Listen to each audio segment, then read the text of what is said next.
Good afternoon, Jan. How do you do?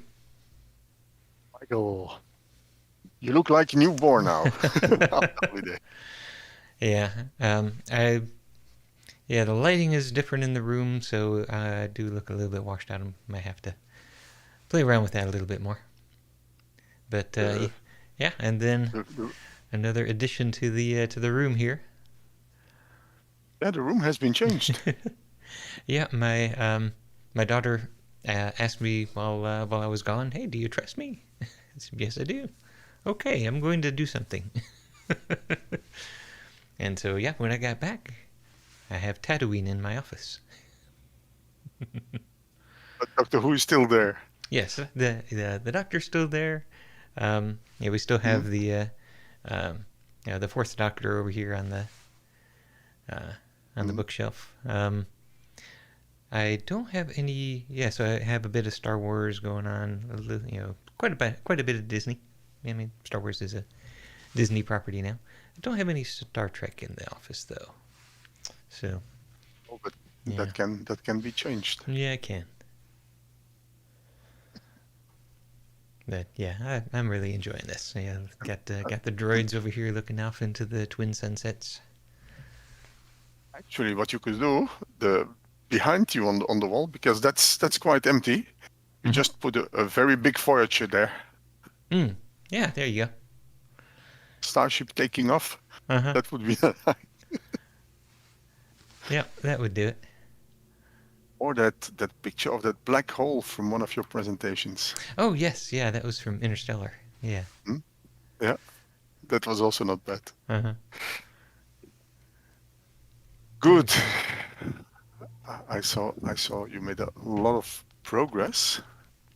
Yeah, yeah. In addition to relaxing and actually yeah, enjoying some time with my family, I did just test drove the implementation of the Janaga.net specification language. Mm. So so yeah, I have something that minimally works for all of the um, all the specifications that I built in those tests.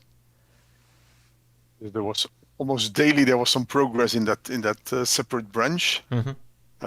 I looked a little bit through it, but yeah, like usual, I focus on something and I focus on the wrong thing. Uh, then I say, "Oh, I have 3 weeks. First, let's get over with this one and let's Mm. do that one." And in the end, yeah, the 3 weeks are over. Yeah. Yeah. And I still don't did what I should have done. Um, Even the touchpad signature that I was working on. Mm-hmm. I finally this weekend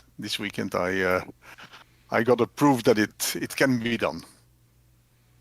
In one of the old softwares, I had it were worksheets which they signed off just on the touchpad Mm-hmm. of the laptops, just with their finger, which is a primitive way of working, but I Yeah. have it since 2004, and it worked very well on the Synaptic touchpads, Mm. which was actually 90% of the market. So my customers were happy. Yeah. Until yeah, 2-3 years ago, Microsoft started with this precision touchpad, Mm. and so slightly, step by step, new laptops came in with a precision touchpad, and it doesn't work anymore because Synaptics doesn't give you access to the drivers anymore. Right. Yeah, and you need And the absolute position of the finger at all times. yeah, Um. yeah, Yeah. that's the problem Mm-hmm. because with the mouse, the moment they lift their finger, the signature is gone. Mm. So then, yeah, I started looking into it, and then somewhere on the web you see, yeah, you cannot access that anymore because Microsoft want to avoid that you uh, intercept mouse and keyboard to Mm-hmm. avoid keyloggers. But it's not that bad. It can be done with some raw input. Okay. But yeah, Yeah, or it's maybe you always can provide a brand new iPhone app that just captures a signature, and so it's like, okay, do all the work on the laptop, and then pull out the iPhone to sign it.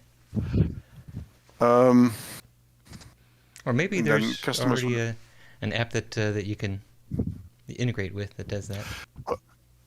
Yeah, but then customers need, apart from their laptop, they need to take their phone, or they need to have an iPhone. I prefer to have it just in the application. Yeah. Then it continues to work the way they used to work. But before you have something that works very well and that works everywhere and always, but yeah, it takes days and days and days. But the advantage is if you rent out the software, it's not that bad because customers keep using it, and every month they pay a little bit. So in the end, it pays itself. But yeah, but you have to keep it working. Yeah, and in the beginning there was one customer who buys a new laptop and they say, "Hey, it's not working." Who cares? It's not that bad. But then there is a second one and a third one, and in the end, everybody's complaining. No, they are not all complaining. But if you don't fix the problem, then in the end, all the functionality, you're losing the functionality, and then why are they using your software? Right. But it's amazing that something that is so primitive, because the touchpad signature, it has no legal value. It just psychological, and still people get so used to it. While in 2004, when I introduced it for the first time in my software, they say, "Well, yeah, are we gonna use that?" I say, "Yeah, but it's nice. Try it." And now they really want it. Well, that was your first mistake right there. If nobody was asking for the feature, shouldn't have given them the feature. Yeah, but I was still young and ambitious. But yeah, but okay, it cost me a lot of time. But at least, but what is worse is that I'm not spending enough time on historical modeling. And also there, one of the customers called me up. "Jan, where's the new version? Where's the new version?" Yeah, still studying, still trying.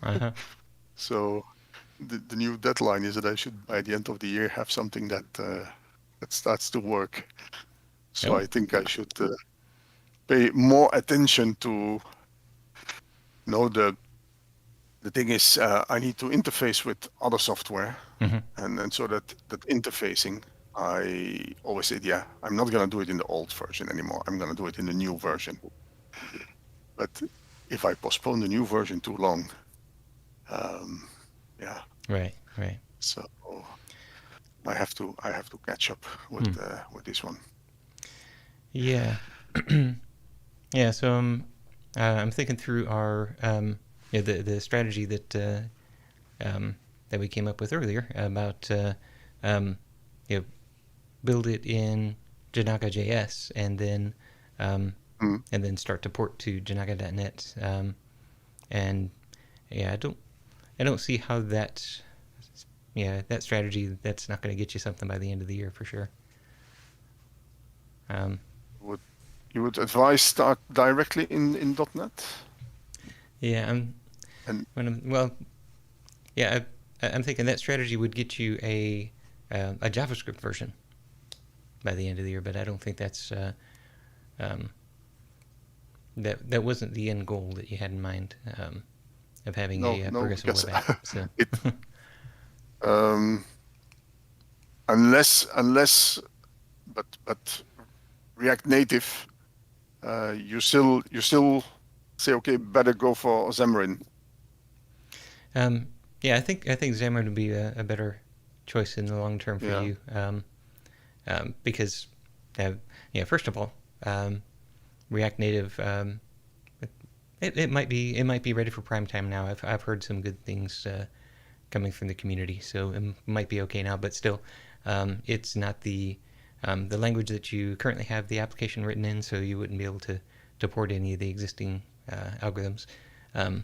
It would be a learning curve for JavaScript, learning curve for React, learning curve for React Native, on top of learning curve for Janaga.js. So yeah, that sounds like it would that would be a long path to get something working there. On the JavaScript we were catching up, on React we were catching up a little bit. Yeah. Um, Yeah, it's always hard to say, okay, well, we've got these two paths and we've made a little bit of progress down this one. We can see it's some parallel progress down that one, and so what's left to be done down either one. Janaga.net I don't think is close enough for you to bet on. We just have the bare bones of the specification parser right now. So I haven't even convinced myself that it's a complete specification parser. I just have parsed the set of specifications I've given it so far. And every time that it runs off the rails, it just throws not implemented exception, because my assumption is that that's probably just an area that I haven't gotten to yet. When I get to it, it'll either be to make it do what you would expect in that situation. Oh, if the syntax looks like this, produce that kind of pipeline. Or it would be to produce a meaningful error message. So those would be the two implementations that I would replace the not implemented exceptions with.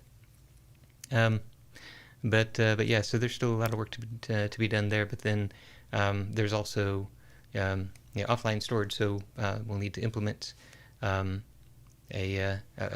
storage mechanism for facts within C#, one that would work in a Xamarin Mobile application. So probably something like SQLite. SQLite, yeah. Yeah, and then the network communication, which is what I'd started in another branch. So just speaking the same network language. The nice part is the parser branch, parse record. Yes. That one. Yeah. Yeah. So the nice thing is that the specifications they compile to pipelines, which I've got a toDescriptive string that gives you a new descriptive string for a pipeline, but then there's also a toOld descriptive string, which gives you one that's compatible with Janaga.js. So so it would be possible to take this specification parser and make it work with the existing Node server side. So that'll that's at least one step there.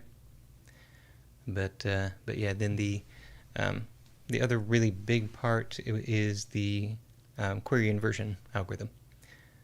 So for that one, the reason that I started with a brand new pipeline data model and a brand new specification parser is so that I had a more correct, more complete pipeline model that matched pipelines in the book, and I can implement a query inversion algorithm the way that it's described in the book rather than the way that Janaga.js does it. Because then with new specifications we have a complete model for the pipelines. Is it that what you mean? Yes. Okay. Yes. Yeah. So there are scenarios that the old query inversion algorithm didn't support, and then in addition, in Janaga.js, you build a pipeline out of individual specifications. So in Janaga.net, a projection is built into the specification language. So so you can give it a full projection, and then using query inversion, it'll be able to figure out, okay, when this fact arrives, then the projection changes in this way. And that just wasn't possible with the old one, so it does a pretty inefficient mechanism to bring those changes back to the projection. So, yeah, still a lot of work to be done there, a lot of research. So I'm wondering if it would make sense to analyze the the code that you currently have in terms of historical modeling and see how how we can take incremental steps to get there. Yeah. Just look at every screen by screen or function by function. I think I would start with the the data model. So you've got a state-based model, something that allows mutation, and then also look at the synchronization algorithm that you currently have for how the mobile app talks to the server and synchronizes that. So it could be that we can retrofit a historical model that that produces the specification, or that produces the projection that looks exactly like the static model, and then using that come up with a set of messages that you can exchange with the server. So basically, you would just be creating a new storage mechanism beside the one that's currently there, and then creating a new version of the API that when you've got a server, you still have the old server up, serving the old versions of the application, but then you put the new server in place, and then when somebody upgrades the application, then they get a new API client that talks to that new server using immutable messages.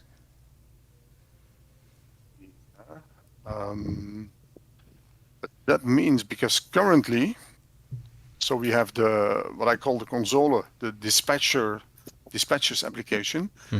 That's written in .NET, runs on Windows, but the clients themselves, they run on a smartphone in Android. And that's currently programmed directly in Java. Yeah, so in Android Studio. But that means because that has to be fully reprogrammed in either in Xamarin or React Native. So yeah, because if we would like to work directly from Java, then we need an interface from Java to Jinaga as well. That's a third interface then. Yeah. So the and personally, because so currently I only have it on Android, but in the future I would also like to have it on iOS. Not sure whether that will be implemented one day, but customers they do ask for it. And just now I always said, okay, it will not be done, but the demand is still quite high. So I would like to go in a way that I leave that possibility open. Right. Yeah. A little bit in using the knowledge that I have, because of course I can say, okay, we continue in the Java part in Android Studio for Android, and then later in iOS we go to Objective-C or what is it, which is again completely different. So it would actually be nice if I could say, okay, I stick to C# with Xamarin, and then I go to Android and iOS from there. Yeah. Okay. So you're really looking at a full rewrite of the client anyway.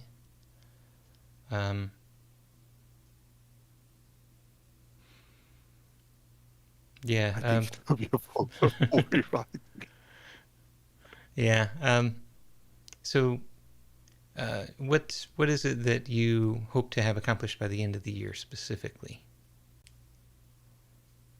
At least that I have. It doesn't have to be a real productive ready application, but Mm-hmm. at least that I can, with a new technology, a kind of proof of concept, let us say, Mm-hmm. that I can say, okay, I have something that I can demonstrate where some basic functionality is working, and where all the features have been tested. That the user interface is not fine, that not all the functionality is inside, Mm-hmm. but that I know, okay, security can be implemented. It can work on Android, iOS. We leave out of the picture, but at least there should be a plan. We have the Windows client for the dispatcher. I've tried a little bit upgrading the model with new events. How is that going to work? Mm-hmm. That there is nothing where I can really big risk to fail. Mm-hmm. Um, Yeah. that's the proof of concept is always the most difficult thing. The rest is just standard work, Mm-hmm. programming, debugging, but Yeah. Okay. So, yeah, I'm trying to think what support would help you get there. So, yeah, I think the first decision, the most important decision there is the platform choice. Mm-hmm. And that was why I was asking, is it still best to go Xamarin or React Native? Mm-hmm. Yeah, because it's always the Yeah. environment is changing faster than the programs. But I want something that, of course, you have to continue updating new versions and so on, but to have an environment that can be used for the next 15 years. Mm-hmm. Um, Right. For the long-term bet, I think I would still focus on .NET. So I would still focus on mm, Xamarin, or perhaps Maui. But you've got that, excuse me, that migration path from Xamarin to Maui, or will very soon. So to get something built quickly, I probably would not start with Maui because that's also a brand new thing as well. Um, so yeah, it sounds like Xamarin Forms is the best choice with respect to long term and getting something ready for the short term, with the caveat that Janaga.net is not ready for that quite yet. So there's I think also the idea one thing will help the other yeah. to progress. Cats are making a mess over here. Cat also went on holiday. Oh, my daughter stayed behind to watch the cats. So while she was watching cats, she was also painting the house and making all sorts of fun for herself. She just painted that room, or she painted the whole house? All the rooms? Just this room. But she also painted a few small furniture pieces, so that things that like little trinkets that we bought here and there, and it's like, no, let's make them all look nice. Mm-hmm. But the trust was limited. No, the trust is unlimited. Yeah, but yeah, we just had the entire house painted, so she didn't just go crazy with Okay. the whole house. But Oh, it's nice to have a daughter who is very creative. yes, indeed. Uh, Yeah, and she only had 2 weeks, so but to do Tatooine yeah, in a couple of days, it was awesome. mm, no, she came up with some good ideas. Hmm. But Okay. yeah, so yeah, if we take a bet on Xamarin and on Janaka.net, then yeah, that is a forcing function to make Janaka.net, at least to the point of supporting the experiment, supporting the proof of concept. Um, yeah, so in order to get to the proof of concept, that is, like I was just saying, the storage in uh, in SQLite, Light. the communication with the node version of the server, and then we can work on the .NET version of the server and do the full pipeline in that version as well.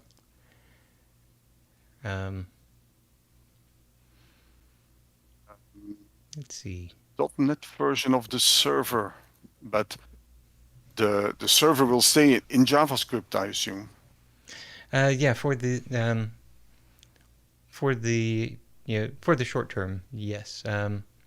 And I hadn't quite decided. I think the last time we talked, I hadn't quite decided if I would want to support a full .NET version of the server.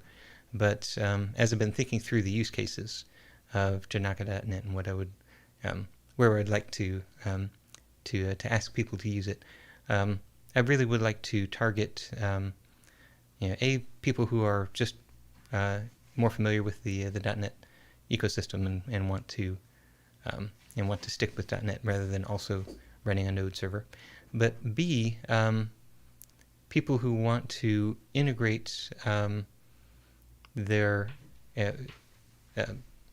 basically use this as an in-application sidecar, if you will. So so something that is kind of like what I was describing, we could do as an interim step for your application. Keep the existing state-based model, but then have an immutable model riding along next to it, and then the library would be working against that model, and then it would give you projection updates in order to have you update your state-based model. But the server part, the moment that we have the communication with the server,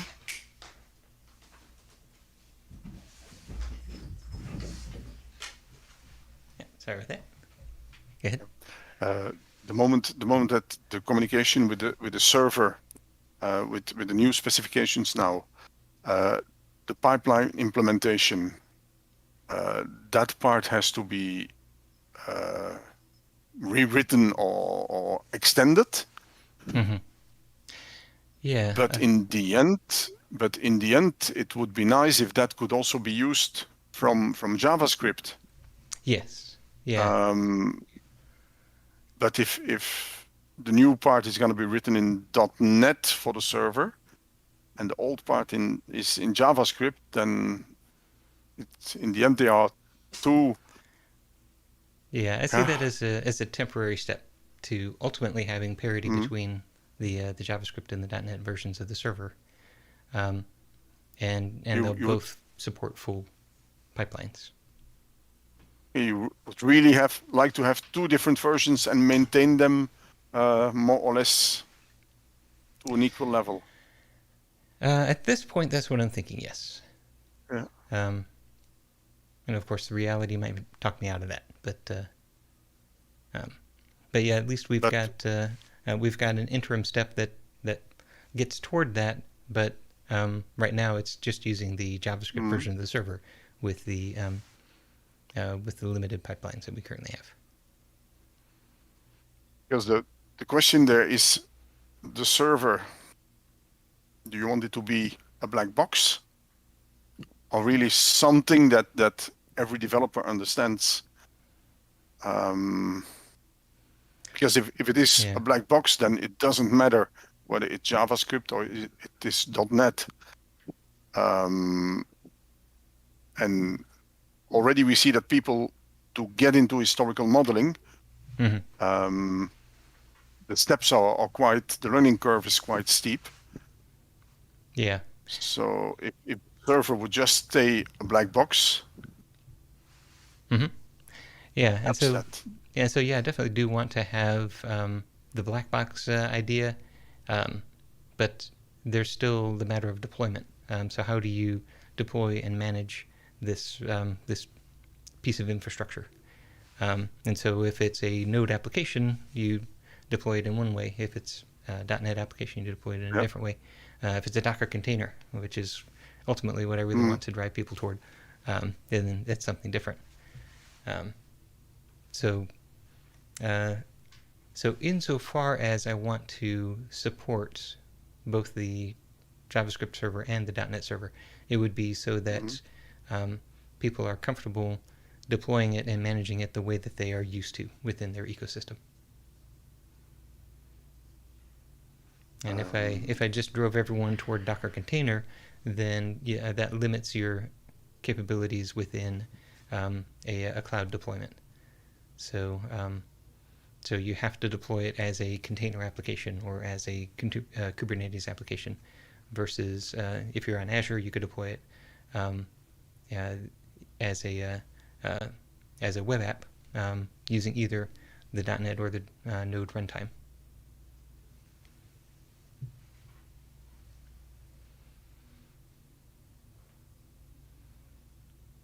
So yeah, ultimately, I would love people to just pay me money and I will host it for you. That's ultimately what would continue to support the product. But that would be a nice yeah. nice thing. Yeah, but Yeah. we always have to have the open source option, and we also need to get people over the the onboarding hump. Because that was actually what you tried to do with correspondence at a certain moment. There was a correspondence server. Yeah. Yeah. Correspondencecloud.com. Yeah. I think it was a very good idea, but perhaps a little bit too early for it. Yeah, I think so. Yeah, but now people are. I had just gotten off of reading 4-Hour Work Week. I think it was the book that talked about validating a business idea by just putting something up there that people could buy. So so I put up a sales page, and I said, these are the plans, and I pre-generated 25 API keys, and I just configured those up there, and then I was just waiting for people to contact me to purchase, and then I would just give them an API key and not charge them anything. But that would just be to validate that people would ask for the ability to give me money, and yeah, nobody purchased. Nobody anything, applied so. for. Yeah. Yeah. So it's like, okay, make this as real as possible without putting any work into it. And hey, that validated that the market wasn't ready for it. They were still looking at correspondence and saying, "What? Why would I use this?" It was a time that even the word immutable was still not invented, almost not invented. Yeah, I wasn't applying it to to the marketing or yeah. I think the term immutable architecture I really just came up with while promoting proposing the book. Because originally I said, okay, this is a book on historical modeling. And they said, well, what's that? Well, it's this thing. And they Googled it, and yeah, it's the thing that you talk about. So what's that? Okay, let's come up with a name that other people would recognize. Okay, practically,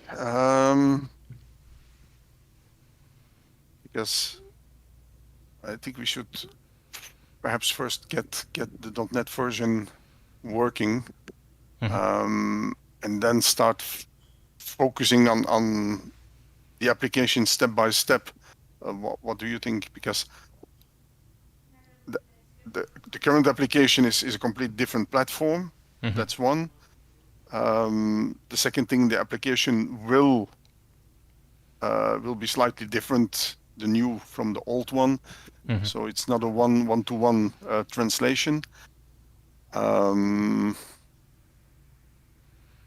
Yeah, I think biting the bullet and just going for it is the way to get there. I prefer to help in building the platform first. That also helps me understanding all the positive and the negative points, Mm-hmm. and the weaknesses and the strengths of how to implement the application afterwards. That's what my opinion. Mm-hmm. Correct me if I'm wrong. No, I think that's I think that would be very very beneficial for both of us. Yeah. Because I even didn't go through all your new source code now. But what would be the best way to help there? Yeah, so I think the first thing In that a we way could that I do. can contribute and that I can catch up on all Yeah. the things you did already. Yeah. So I think we can first, maybe even right now we can go through that code together, and then the next thing for you to do on your own would be to start just putting together a Janaga.net model for the historical model that we've already gone over together, Mm-hmm. and start writing some specifications for some of the queries that you would expect to have in the application. Yeah, the model that we discussed months ago for my application, Yes. to put that really into Jinaga.net model. Yeah. Yeah. And so the thing that that I would get out of that is that I would see what sort of assumptions you're making as you approach it, as a new user of Janaga.net, and Mm-hmm. what expectations you have when faced with this this set of capabilities, and then when it right now throws not implemented exception, what was the expectation? What did you can describe to me that you thought that it was going to work like this, and then we could either make that an error message that directs you in the correct direction, so that you can make it do what you wanted it to do, or actually make it do what it should do in that situation. So yeah, I think, and then of course what you get out of that is that you're actually building the model from the bottom up. Yeah. And then I think the next level after that would be to have an in-memory implementation of the repository that can actually execute the queries, and then that way you can start writing unit tests around the model that you've developed there. And then why an in-memory implementation? Is it easier than to make it directly in SQLite?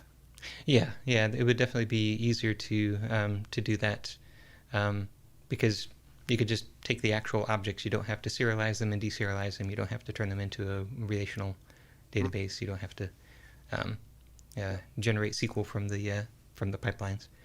And so that kind of validates the use model, the usage of the specifications, and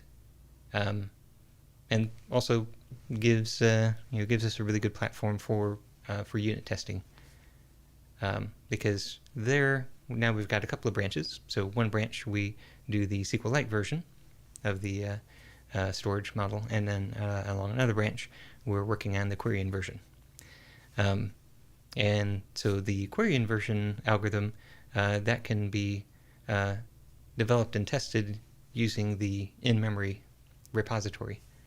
So in fact, right now it could we could start developing and testing that without the in-memory repository. We would just be making a couple of inferences. So, like, hey, generate a pipeline. Now take the inverse, and I expect to see these pipelines. Versus generate a pipeline and then watch for events. Now, when I throw this message at it, I expect this event. So there, you're testing the outcome of the query inversion rather than the implementation.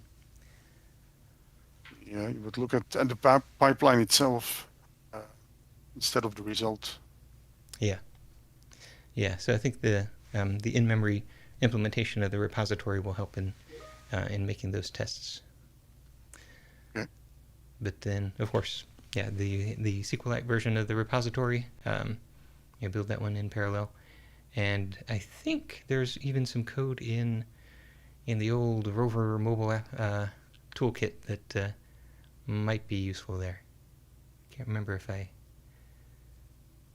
or there may be some. I think actually there is some correspondence source code that might be useful there. Anyway, we can find some inspiration at the very least. We'll go and search somewhere. Yeah. So all the documentation in the Adventures website. Yeah. Yeah. So that's actually getting us pretty close to something that would be useful as a proof of concept. The very last component of that would then be the API, and so that would be serializing, talking to the Janaga.js server. And so, whereas I originally started down that path and I wanted to work from there back, here we're taking the approach of working from there forward. Here we're taking the approach of starting at the front and working our way back, which is actually, now that I think about it, probably a better way to do it, so that we can be sure that that we produce something that somebody would want to use. Whereas the other direction, it produces something that works and is kind of clunky to use, and then we keep trying to put better and better interfaces on it. Produces something that somebody wants to use. Yeah. At least it produces something that I want to use. Yes. No, but let's hope that once there is a real application that works with it, that might attract other people. And because there is a difference between a little demo or a game or something, like the lists that we make, or a real application that is used by customers, where people are willing to pay for. That's always okay. Can we go through that code right now? Yes. If you could put me on a little bit in the right direction already. Yes, indeed.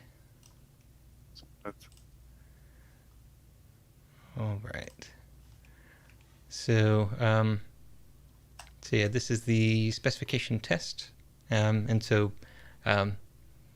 each one of these tests is pretty much the same structure. So it starts with creating a specification, and then it compiles that into a pipeline, and then gets two descriptive strings. One is a description of the full pipeline as it's currently implemented, and the other one is the old descriptive string, the one that Janaga.js recognizes. So these are basically three different ways of looking at the same Janaga query, the same factual query, but the actual factual modeling language is nowhere to be seen yet. So, hey, there would be a fourth way. Yeah, but so you have this new descriptive string is pipeline dot to descriptive string, and then it should be the one that we have here. And then you have the old one, okay, and that should be that. Yes. All right. Yeah. So starting with the specification language here. So Yeah. so this produces a specification of your starting fact, in this case airline, to your The airline, yes. target projection type, which in this case is just the flight fact. So given an airline, give me a flight. So it's really just kind of like an iQueryable in raw entity framework. So then the syntax for kind of building that up is given an airline match, and then this takes a lambda that has these two arguments. One is the starting fact that you told it to expect, so the airline. Yeah. And the other one is this fact repository. So the fact repository is there so that you can do this. You could just say facts of type flight in this case. So that that's how you describe a kind of a if you're thinking in terms of entity framework, that's how you would describe a DB set. So if this is your DB context, then this is saying I want the set of all flights. Now, in any framework, that targets a table. In Janaga, that just simply targets that set of types, that set of facts that are of that type. So from flight in facts of type flight, that's going to give you a single flight. And then you can apply the where clause. The green squiggly is kind of confusing to me right now. I haven't figured out why it's doing that, but if we take a look at, so we know that flight is a fact of type flight. We can take a look at the type, and that is simply a record. So it's a record with the attribute fact type, and so you give it the string version of that type, and then it just declares each of the fields in the fact. Line day and a flight number. Yep. Okay. And then flight can be cancelled. Yeah, so we'll get to that one in a little bit. Not all of these have those anything in the body. So they're all just records that that have a type and some fields, and sometimes the fields are other facts, like airline, and sometimes they're values, like this date time here. Yeah. Or that identifier. So going back to flight, so that one has two fields, airline day and flight number. So one of them is an actual field. The other one is a predecessor. So it's a different fact. So that's going to be a predecessor.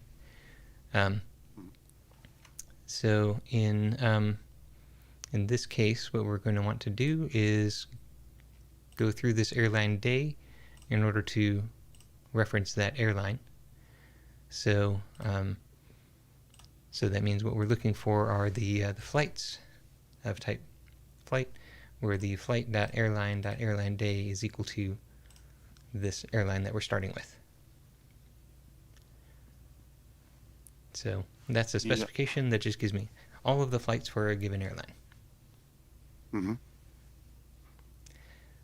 So have you worked with Entity Framework a lot?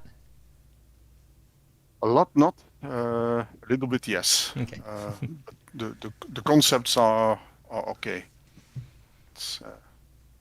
Okay, good. Yeah. So this would be kind of equivalent to if you had a DB set, and a DB context. That's the this facts repository here. So you have that DB context, and then you've got some DB sets on that DB context. One is the set of flights, the other one the set of airlines. And then in Entity Framework, each one of these would be a navigation property. But in Janaga, they're predecessors. Entity Framework allows you to have navigation properties in two directions, but Janaga has them only in one direction. So it's only the predecessors. There are no successor navigation properties. And so in order to define successors, you do that with this where clause. So I'm starting with the airline, and I'm looking for successors. So successor airline days and then airlines. Or I'm sorry, successor airline days and then flights. And so that's why you start here with the facts of type flight. So this is the successor type you're looking for, and then the where clause joins it back up to the parameter.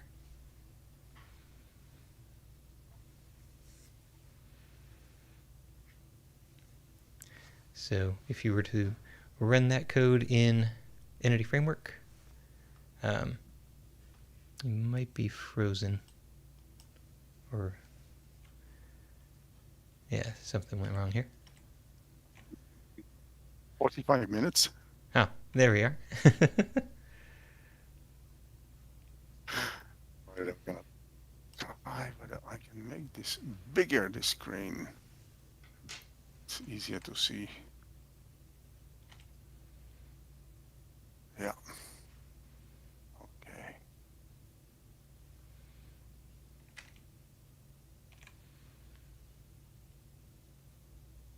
Okay, that's interesting. Right. Going to be compiled into a pipeline then. And that will give back that description